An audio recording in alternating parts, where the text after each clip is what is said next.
pas content? Il y a Thierry Baudet qui est pressenti. Oui, Thierry Baudet, il est pressenti. Mais pour devenir Premier ministre, c'est qui? C'est une personnalité peu connue du grand public parce qu'il préfère agir que parler, selon Mathias Léridon. Ah, c'est pour ça qu'on le connaît pas. C'est parce qu'il fait plein de trucs. D'accord, on nous l'avait jamais fait ça. C'est d'accord, c'est en fait, c'est un homme d'action, il transforme le pays en profondeur, donc du coup, on sait pas que c'est lui qui fait les choses. Parce qu'il est humble. Ben oui, il est humble, Thierry Baudet. Oui, il veut faire plein de trucs pour la France, mais il veut pas qu'on sache que c'est lui. C'est pour ça qu'il veut être Premier ministre. Ah non, c'est incroyable, hein, des gens comme ça. C'est Thierry Baudet qu'il nous faut. Il a sauvé 3 fois la France cette année. T'es juste pas au courant. Bon, vous vous en doutez, tout ça est une vaste blague, hein, et tant que la blague continue, eh bien tous les mange-merdes de la vie politique française viennent toquer à la porte au cas où il y aura une chance. Ségolène Royal n'abrogerait pas la réforme des retraites, mais reviendrait sur ce qui n'est pas acceptable. Oui, et donc, enfin, on s'en fout, enfin, il n'y a pas de... Attends, je sais que depuis que LR a trahi Macron, là, il orne pas mal du côté des mammouths du PS, mais on a parlé de mammouths, Ségolène, pas de dinosaures. Mais je suis disponible pour essayer de constituer un gouvernement d'union républicaine sur 3 priorités. D'abord, l'ordre juste, ça ne vous surprendra pas. Ah bah si, ça va nous surprendre, Ségolène. Hein, mais parce qu'en fait, tes 4 dernières campagnes électorales se sont faites sur l'ordre juste, précisément. Donc on s'est dit peut-être que pour une fois, t'allais changer, mais non. L'ordre juste dans le domaine économique, social, écologique et sécuritaire. Mais quel sécuritaire, Ségolène? De quoi tu parles? Ça fait 40 ans que t'es là, t'as jamais rien foutu en ce sens, putain. Tu vas faire quoi si t'es Premier ministre? Tu vas faire fermer la chaîne YouTube de Dorothée? Elle s'accroche, putain, hein, la dent du Poitou. Elle a fusionné avec les morbacs que Mimolette lui a refourgués. De toute façon, c'est la semaine des mange-merdes en ce moment au Parti Socialiste. Bah, depuis que Olivier Faure, là, il a dit que non, Bernard Cazeneuve, c'était pas son truc et qu'il se rangeait une fois de plus derrière le nouveau Front Populaire. Du coup, il y a eu un problème de scission. Oui, ils se sont séparés. Face à la gravité de la situation, les 2 courants d'opposition à Olivier Faure actent leur rassemblement. Comment ça, les 2 courants? Il y a 2 courants? Puis comme ça, il y a 2 courants d'opposition. Mais parce que vous êtes 15. Vous avez fait 1,5. Vous êtes 1,5 de l'électorat, vous faites deux mouvements de scission dans le truc.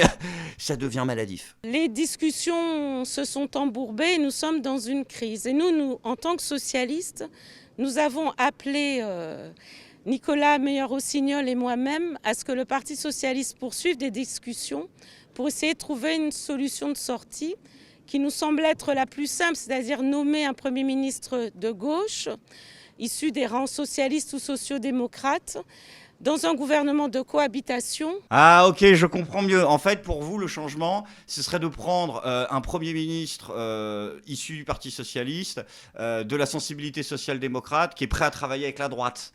Ouais, c'est le profil type des 3/4 des ministres de Macron depuis 7 ans. Le Parti socialiste, dans sa diversité, doit aujourd'hui porter une ligne politique qui fasse que nous ne soyons pas assimilés d'une manière ou d'une autre à un parti d'opposition. Ok, je commence à mieux comprendre. En fait, vous voulez vous opposer à Macron sans être dans l'opposition. C'est original au moins. Nous voulons être la gauche d'action et de responsabilité. Nous voulons gouverner dans la durée et ne pas être dans une forme de témoignage. Et moi, je veux des G.I. Joe et une Super Nintendo pour Noël. Mais c'est pas toi qui décides, connard. Nous voulons gouverner dans la durée aussi. Hein. Ça, oui, mais il n'y a pas de durée. C'est fixé. C'était 2027, tout le monde dégage. Enfin, sauf si vous avez fait un boulot tellement extraordinaire que les gens revotent pour vous. Le socialisme est à 54%, les femmes sont nues dans la rue. Enfin, ça, à la limite, c'est à vous de voir. Mais normalement, ça s'arrête là. Vous êtes très exigeant quand même. Hein. Franchement, Olivier, mais pourquoi tu veux pas de Bernard Cazeneuve? T'as vraiment pas les yeux en face des trous? Tu vois pas que c'est l'homme qui va sauver la France? Tu vois pas que c'est lui qu'il nous faut? Hein? Déjà, il présente bien, Bernard. C'est dégueulasse. Non, c'est nul de faire ça. Bernard, c'est un vrai homme de gauche. C'est les médias qui l'ont dit. En boucle. Emmanuel Macron envisage très sérieusement de nommer Bernard Cazeneuve. Est-ce que Bernard Cazeneuve, c'est celui qui vous fait le plus peur? Si Emmanuel Macron choisit cette semaine un Premier ministre de gauche, qu'est-ce qui est rédhibitoire pour vous avec Bernard Cazeneuve, dans la mesure où c'est un Premier ministre de gauche? Bernard Cazeneuve, homme de gauche, Premier ministre de gauche. Bernard Cazeneuve n'est pas de gauche. C'est vous qui déterminez qui est de gauche. Il s'engage à augmenter les bas salaires. Si Bernard Cazeneuve s'engage à toucher à la réforme des retraites... Il fait un choix que la Constitution lui permet. L'article 8 lui dit qu'il doit nommer un Premier ministre. L'article 8 est fait de telle manière que le président nomme le Premier ministre. La Constitution dit que c'est le président qui nomme le Premier ministre. C'est l'article 8. L'article 8, il n'y a pas indiqué de délai. Vous n'êtes même pas 200 députés. Et que la première chose à faire, c'est de tenir compte du résultat des urnes. Et c'est la première fois dans l'histoire de la Ve République qu'il y a un groupe qui a 193 députés et qui dit je vais imposer mon Premier ministre. Mais les électeurs ne connaissaient même pas Lucie Castet au moment de l'élection. Sinon, c'est bon, on a fait le tour des sociotraites de la France pour cette semaine ou Ah non, visiblement, il y a encore un petit peu de rap. Mais bon, ça surprend personne. Allez, c'est parti, on passe à la droite. Je suis sûr qu'on va encore en trouver un qui devrait bien fermer sa gueule, mais qui va trouver le moyen de raconter un truc pour faire l'intéressant. Oh, Nicolas Sarkozy! Nicolas Sarkozy appelle les forces politiques de gouvernement à se hisser au-dessus. Ah, ça, c'est vrai qu'il s'y connaît. Des intérêts partisans. Ah, bah voilà, enfin quelqu'un qui a compris qu'il fallait dépasser le clivage gauche-droite dans cette période de tension et se rassembler et s'unir. Selon lui, les Républicains doivent œuvrer à faire nommer un Premier ministre de droite. Oui, d'accord. Okay. Donc, il faut dépasser les clivages, mais il faut que ce soit nous qu'on gagne. Il va vraiment falloir que ça s'arrête vite ces conneries. On est à ça du retour de François Fillon. Hein, comment ça, il peut pas, il est occupé. Emploi fictif, les époux Fillon et Marc Joulot saisissent la Cour européenne des droits de l'homme. Pourquoi faire? Comment ça, tu saisis? Tu saisis ou tu sais? Ah, pour qui t'aide pour ton histoire d'emploi fictif? Mais c'est-à-dire, ils peuvent rien faire. Enfin, c'est fini. Il y a pas. T'as fait de la merde. T'as fait de la. Non, mais si tu penses que ça peut t'aider, attends, je regarde. Hein, attends, je l'ai là. C'est l'article de la CEDH. Attends. Article 1, obligation de respecter les droits de l'homme. Non, ça c'est pas pour toi. Article 2, droit à la vie. T'es en vie. Bah voilà. Article 3, rend l'argent. Ah la merde. Ouais, oui, c'est là. C'est marqué. À la confiance. Voilà. Non, mais t'as aucune race, quoi. Bah si, oser aller à la CEDH pour aller gueuler là. C'est n'avoir aucune race, ça fait beaucoup quand même pour un seul homme. Hein, emploi fictif, dignité fictive, condamnation fictive. Après, moi je me joins à la plainte, hein, je vous invite tous à en faire autant, c'est parce qu'ils ont headshot Fillon qu'on a eu Macron. Donc la question c'est comment on crée des mécanismes de responsabilité et de respiration démocratique. Et là où je vous rejoins, il me semble en creux, vous avez moins détaillé ce point, mais vous l'avez à plusieurs reprises écrit, c'est que le quinquennat phasé ne permet plus une forme de respiration démocratique, de mi-terme à la française, en tout cas de césure, de respiration, où le peuple français peut dire « j'ai confiance dans votre projet, donc je vous redonne une majorité pour le faire ».